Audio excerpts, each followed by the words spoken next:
I've made numerous videos, obviously talking bad about, or not necessarily talking bad, but made numerous videos talking about Tesla being overbought and overvalued. And although I still agree with that, there's things that I want to share with you very quickly. Let's go ahead and just jump right into it when it comes down to what's going on with Tesla. So first off, why did Tesla pop off 30 minutes before the market opened? Just like we talked about this yesterday, Tesla was set to report Q2 deliveries today.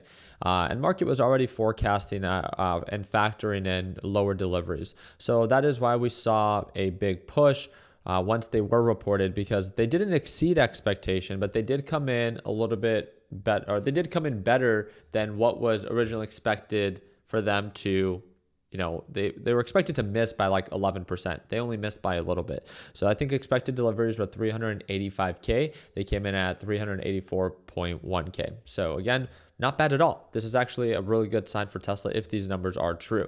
Now, it doesn't surprise me that Tesla corrected itself. If you're part of my LPP team, as soon as this thing popped off, I announced it within our LPP group chat. Again, LPP is the group that gets to watch me trade live every day. They got to watch me trade live this morning. It's the second link in the description down below if you ever want to tune on in. But the thing that really excited me about this is that when it pushed up, all I needed to do was wait, right? You guys all knew that I was cash. You knew that I was waiting for this. So all I needed to do was wait for it to show signs of resistance. And when it did, I announced my entry at 319 at indication of a pullback or a retracement, because now we gapped up 7%. And we all know that Tesla, not just because, again, it reported, I don't want to say better than expected deliveries, it just was not as bad as what it thought it was going to be, right? So it's still a win. And that's why it reacted in a positive way. It's an overreaction. And when it comes down to it, Elon is still beefing with Trump. And in my opinion, that is more important than anything that Tesla's going to be reporting, because that has to do with Tesla's sentiment, right? And surprise, surprise, Tesla began to retrace. I closed 50% of my position of my short before the market opened, because you know that sometimes when the market opens, markets just like to push up for no reason. So I didn't want to risk it. I covered half of my position. And then during our live trading session, as it continued to sell off, I started to take profits and chip away at it. Currently, I'm only up 4.4K, but I'm very happy with it, right? It was a very simple trade. It got me to my daily goal. And I haven't even added more to it. Now I have two specific stocks that I could still trade if I really want to. I can add more to my short position if I see there to be great downside, which again, we still don't have full confirmation of that. And the only other one is Hood. Hood also pushed up to $100 at new all-time highs. It's incredibly overbought with huge retracement potential. And we all know that if the NASDAQ market begins to sell off, so will Hood. And again, NASDAQ market looks incredibly overbought, so it wouldn't really surprise me. But that's getting into the technicals. What did I want to talk about? It kind of seemed like I was talking crap right there about Tesla. I'm not trying to. I think that this was very well said. I read this on Twitter and I wanted to share it with you guys. This thing is from a guy named John on X.com, and it says, "I love President Trump, but think that he is being betrayed by snakes in the Republican Party.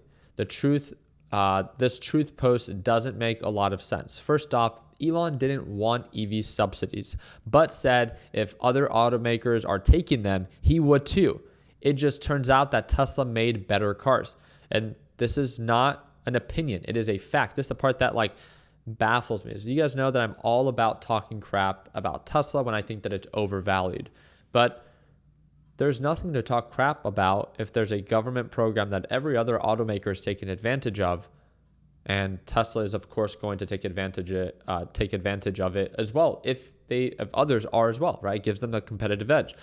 But Elon has said this, and this is on video. If you eliminated all EV incentives tomorrow, Tesla's competitive position would improve significantly. There is no question about that, because now Tesla is very well established and all these other EV companies are not, right? Therefore, they need these government subsidies to reduce the amount that they are losing. Not even be profitable, but to reduce the amount that they are losing, because they're losing so much.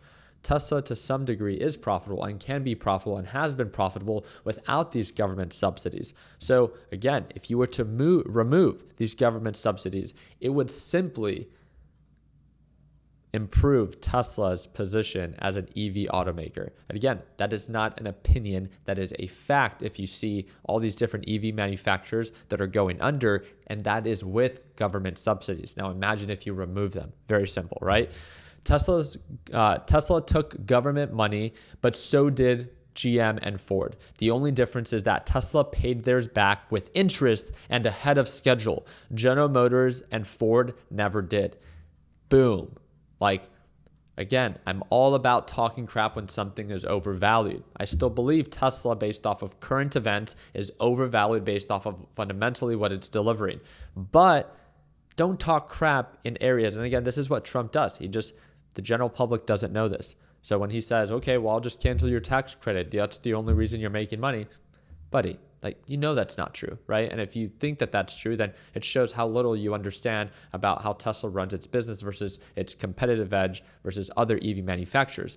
And you can't be talking crap about, Tesla, but then not talk crap about GM and Ford when they haven't even actually paid back their the money that they took from the government. That's the insane part about all of this. Then SpaceX saves taxpayers billions of dollars by bidding and winning contracts in the free market. Just look at NASA's budget and what they have accomplished with it. Nothing. This is huge, right? I mean, there's been so many times that SpaceX has had to step in to save, astronauts in the International Space Station. They would not be able to have done this without Elon. Without SpaceX, China would own space. Not an opinion, a fact. People love to hate on Elon. And that's the thing. Again, my hate has never been directed towards Elon. I love using his cover picture because I love the dude, right? And that's my personal opinion. I really like Elon. I think he's one of the greatest minds of our generation. I don't understand why he gets all this backlash and hate when, in my opinion, if you were the wealthiest person in the world, you could just be relaxing and enjoying your life however it is that you see to be fit. Every business that he creates does follow with, a solution to a problem or a major problem around the world. Just ask LA fire and North Carolina hurricane victims. What do they think about Starlink? And that is the remote satellite-based internet service that Elon offers. He sent them on over to Ukraine. Again, I'm all for calling out bullshit about a company that's overvalued and overhyped up based off of current events. But when you have the president of the United States just going off and trying to talk crap against Elon in an area that he knows nothing about, right? Or maybe he does know about it, but he's just trying to get his MAGA people to go up against Elon and to revolt against him. It's like, why? Like, why do you have to be that petty, right? It's like, imagine if Elon needed or felt the need to do the same thing, right? That's kind of like the stretch of saying why Trump hasn't released the Epstein files. It's like, if you want to stretch the truth, then other people can play that game too. And that's my thought on it. Again, I'm all for talking crap. And even Elon said this, where Elon Musk knew long before he so strongly endorsed me as president that I was strongly against the EV mandate. And supposedly saying that, Trump is saying that Doge might look into Elon Musk's subsidies. It says, I'm literally saying it. Cut it all now. Now, don't get me wrong. Like, Elon can say that he doesn't care or doesn't want it or doesn't need it, which technically can be true.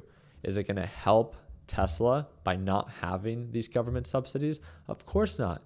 It's like they're government-based programs, especially when all these other businesses or car manufacturers are able to take advantage of them.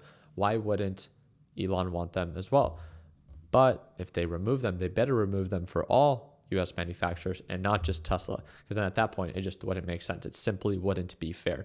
And for people to say, he's just fully taking advantage of it, yes, because he's the best at producing EV vehicles in comparison to any other EV manufacturer in the United States. Now, it doesn't mean that his company has to be worth $1 trillion when the company is not growing or not as profitable as it once was, but it's the best in comparison to other EV manufacturers. So I just want you to understand that.